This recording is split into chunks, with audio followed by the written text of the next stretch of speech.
For as long as most of us have been watching MMA, the UFC's lightweight division has been the division. You know, it's always had the deepest talent pool, the biggest stars, the most unforgettable fights. It's the division where legends are made. But lately, something's just felt a little off. And it feels kind of weird to even ask this, but is it possible that the greatest, most stacked division in the entire sport is broken? I mean, it's not like we're short on talent or big names. Not at all. It's missing something else, something more basic, momentum. The wheels just aren't turning. So let's just look at where things stand right now. In 2025, we've got this electrifying new champion in Ilia Topuria. Awesome. But behind him, it's a total logjam. You've got Arman Tsarukyan, Justin Gaethje, Paddy Pimblett. All of them are yelling for a title shot, but they all have completely different arguments. And the result is this stalemate.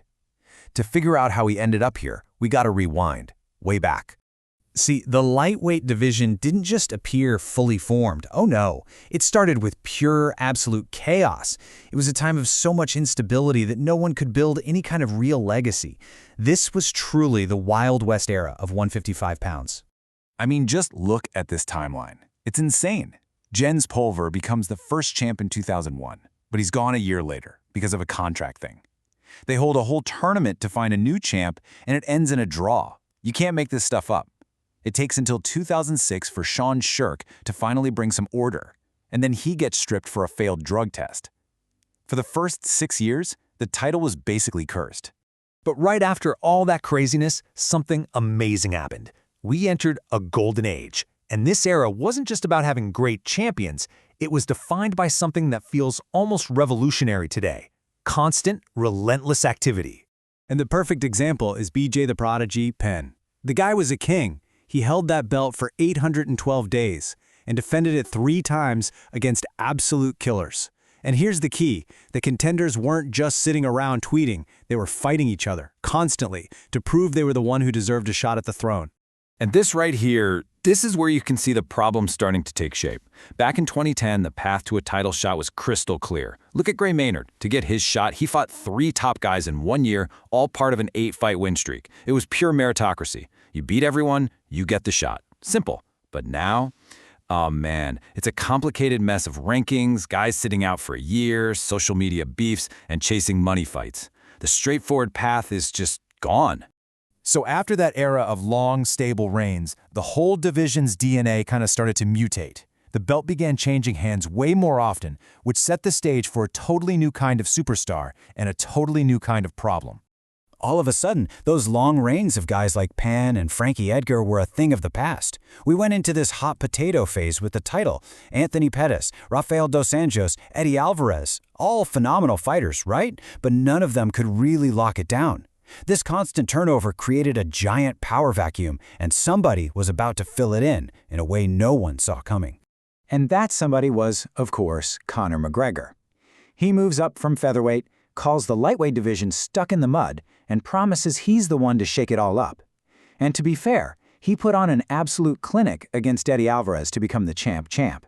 Everyone thought, okay, here we go. This is going to bring some serious energy. But how many times did he defend that lightweight belt? 0. A big, fat 0. Instead of fighting the killers at 155, he chased that massive boxing payday against Floyd Mayweather. So the great irony is, the guy who called the division stuck in the mud is the one who ended up parking the bus and holding the entire weight class hostage.